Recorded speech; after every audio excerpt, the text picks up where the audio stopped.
I heard about this guy named Brink who's doing an amazing job at Comcast. I'm not sure exactly which award you recently won, but congratulations. Again, congrats, and keep up the good work. Love you.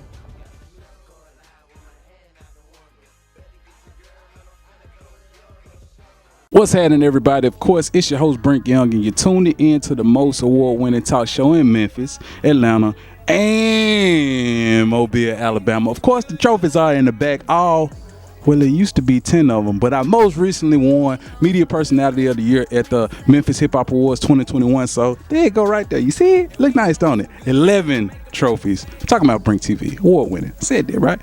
Do not adjust your TV set. We got a brand new face kicking it with us on the white couch, but y'all already know who the guy is. I'm talking about comedian. Hey, you more than a comedian, man, because you told me some stuff off camera, and I'm like, damn, for real? We talk about Billy Sorrells. How you doing, man? What's up with you, man? Hey, shout out to everybody out there, man, that's watching this wherever you at, Atlanta, Mobile, Alabama. I got people that check me out on the Morning Hustle Show, put to you by Radio 1 every Monday through Friday, 6 to 10 a.m. You can hear me there clowning. Damn fool. Now, you wanted to talk a little bit about that. I can tell you a little bit about my internship. A lot of people don't know this. I went to school for journalism. I got a degree in broadcast journalism, and I completed my internship in college at World News Tonight with Peter Jennings. I was on track to produce and do news as a news coordinator. And when the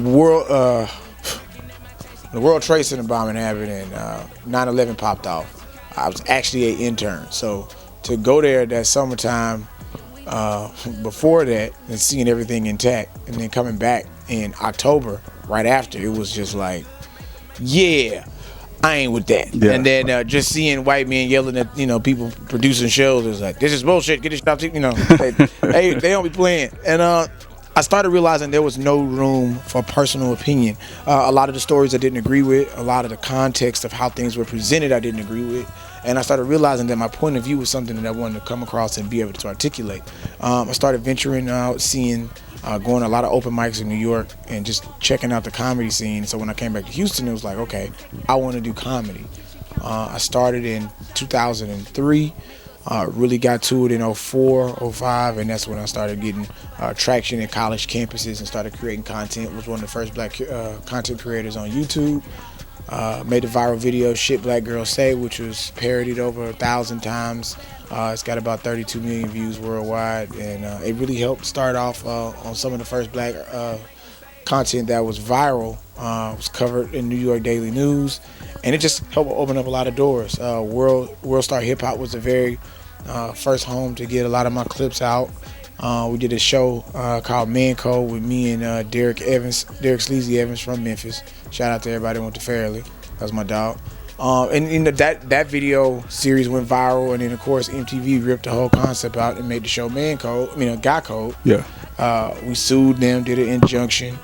And then they worked out a deal with me to get me a lot of opportunities within the network. And then years later, I got on MTV's Wild 'N Out. So that's incredible. I mean, you just gave the whole biography in about 2 minutes. A lot of people don't get that's it. Incredible, like, they just see man. me doing jokes, parodies, or prank calls, or stuff like that, but they don't really understand the other side of it. We got a dope podcast called the Did You Miss Me podcast, which is a storytelling show with me, myself, Kevin Danfoo Simpson, one of our past hosts, D-Lay. He's got a new show called D-Lay TV. We've got another podcast called Roast This, produced on All Def Digital, which T.I. and Baron Davis just bought out from under Russell Simmons, and have been curating and helping independently produce black comedy content. So a lot of other creators over there you might know, like Kev on Stage. Yeah. He's one that's over there that we helped start that network with. So been a lot of just great opportunities, man, to just do content creation and do comedy stuff. And in addition to that, you're also a WWE wrestler, right? No. My wife trained for WWE Divas for a great number of times doing the training squad. So it's funny you mentioned that. Yeah. So let's talk about, man, being in the entertainment industry as well as being a, family man and all of that, man. Because I understand you got your father of four. There you go. Let's talk about it, man. Hey, man. Balance. You don't know my pain. When I'm the only dude in the house, you don't know my struggle. When it's My Little Pony to death. It's My Little Pony, Glamour Squad. Bruh, it goes on and on. Toilet seat, stay down. Bro, I pee sitting there. Now, you know, I'm gonna just tell you, it's no. I tuck my little joint in there. Yeah. Pee, you know. Yeah. Ain't no sense of just spraying out. You just sit down. You know what I learned about that is that when you pee standing up, there's urine that splashes back. Right. Goes everywhere else. Yeah. So hygienic. It's like backwash. Yeah. Yeah, I know some dudes like they ain't finna sit down and pee. Hey, what do you pee standing up when you shit? Of course not. You pee the same way with no problem. You It's just right take a 20-second time out, turn around, my and papa, just. he used to pee then shit. Like he would never pee sitting down. He'd shit and then turn around and I ain't no sissy. That's what he would say. Yeah. He also didn't believe in masturbation. That's the interesting thing. He didn't believe in it? No. Wait a minute Yeah, now. he I was 11. Me and my cousin went to the pool and we left some baby oil and lotion out and we had it out. Right. He thought we was jacking off to the Jet Beauty of the Week. And you know, Shout out to Jet Magazine. You remember we used to go all the way to page 54 and open it up and it'd be a lady that would be proposed like this in the bathing suit. Yeah. It'd be a little taint of coochie hair sticking out the side. You know, they didn't catch that because they ain't shaved. Right. But he found out and got mad one day. He was like, hey, let me tell you something. All that raping yourself stuff is going to stop. It's a man's hand. Yeah. Ain't no woman there. But I mean, that's Angelica, though, you know? He said it's a man's hand, so it's gay. He said it's a man touching you. He said it's a gay man's spirit making you think that there's something else. It's the devil. So did it stop you from... Yeah. It really kind of... I just was like, all right, well, that's not the way I'm going to go about that. Okay. Then I just got out here. Okay. Well, hey, you got to get out here at some point. So you did mention Wildin' Out, man. Let's talk about that. Like, what's that whole experience like for you being a part of this show? Nigga, for me as a married man, one of the only married men on the show, I'm 38 years old now. Been a part of the show since I was like 34, 35. It's like Peter Pan and the Lost Boys. Yeah. Never Neverland. No Michael Jackson reference. But Right, like, no. Neverland, like you the Lost Boys, y'all go over there and it's just like it's whatever. That's how Wildin' Out is. It's the Wildin' Out girls, it's lights, it's all type of shit that could mess your marriage and your life up. And but it's a great place to be at, to incubate that and some of the most funny rising stars. But just for me, you know, as I got older, some of the stuff didn't really appeal to me. I just wanted to be in a space to where I could do that as well as just do stuff that's more the tone and where my mind at is, and just trying to engage and push that envelope. But it was great comedy coaching from there. From Now's Nick Cannon, the whole staff there at Wildin' Out, just a perfect breeding zone to learn. I've been fortunate enough to learn from three of the best brands in comedy. Being able to work under Nick Cannon is dope. Working with Kevin Hart at his LOL network, he produced my first comedy special live in Atlanta, which was dope. He's paid me the most money I've ever made to do comedy ever in my life. We also produced a cartoon series with him. He helped me launch my first animation studio. And I've been in production and doing television production work since I was like 14, 15. My high school, Hightower High School in Houston, Texas, it bred that.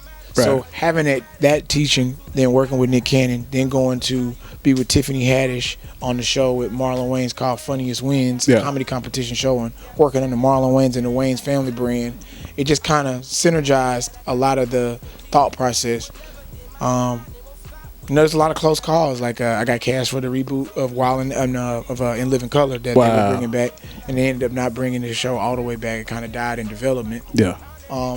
And just having that consistent, close approach of understanding, like, okay, this is how you drive that brand, was something that tried to push my work ethic further. That's incredible, man. So of course we got to talk about one of the elephants in the room, the pandemic, man. How has it been able? How have you been able to maneuver with all of the hysteria that was going on in 2021 and beyond? Well, what ended up happening is my wife ended up contracting COVID in February. Okay. And then I got it like beginning of March, like a year ago. Yeah. So immediately after I got done with it, I was back outside. Right. I was just like, fuck it, I'm man in the street. Yeah. I had it already. At that point, they were telling you, nigga, chances of you getting shit again, right, was like slim to none. So yeah. Nigga, I was Will Smith. Thugging. I am legend. I'm outside. And I kept doing shows, doing live shows with streams. And just started really focusing on producing my own content as far as the stuff that I did. I did my roast this past year. My wife's Coachella event was dope.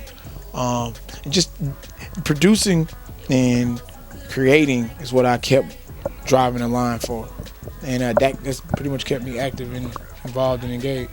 That's incredible, man. Go ahead, get the people all your social media the way they can keep Check up with me you. out at BILLYSORRELLS, Billy Sorrells, on YouTube. Make sure you check out one of my 9 stand-up comedy specials, which is available free on my YouTube channel. And look forward to the new Patreon channel, patreon.com/Billy Sorrells. Also get exclusive content over at didyoumisspodcast.com. Our merch store is available there. And again, check me out every Monday through Friday on 6 to 10 a.m. on your local radio station, Morning Hustle Show. Shouts out to our special markets in Atlanta, Dallas, Birmingham, Mobile, Alabama. We got you on there too, man. So wake up with me in the morning, y'all. Man, this is what I need you to do. See, this is thing we like to do. We talk about salesmanship, you know, where you sell yourself to the people. So I need you to look into that camera and tell the people why they should check out Billy Sorrells, why they should buy into everything you're doing, why they should check out your comedy specials, your live specials, everything. Go. Hey, man, listen. I mean, first of all, let me tell you this. I'm a special person. You should follow me because my wife did something so freaky to me I had to marry her. She sucked my dick through the dick hole in my drawers. And I want you to know that that's a special place in my heart. Fuck with me, man. I might even hold my own legs back during sex. I'm one of them kind of guys. I'm out here. I need you to follow me online. Prank calls, funny stuff to laugh at over at Billy Sorrells. Hey, man, get with the program. Man, it's taking everything within me to not laugh at them statements you just made, man. Because, like I said, this supposed to be for you. I don't want to just crowd it by laughing, but that shit is funny, hilarious, Thank you, man. Thank you. Y'all make sure y'all check out my guy, Billy Sorrells. He is definitely a terrific comic, terrific comedian. Where's your show? Make sure you check me out. If you're watching this tonight, it's the last night at Chuckles Comedy House, man. Big shouts out to Mike Ware Senior and Junior, bro.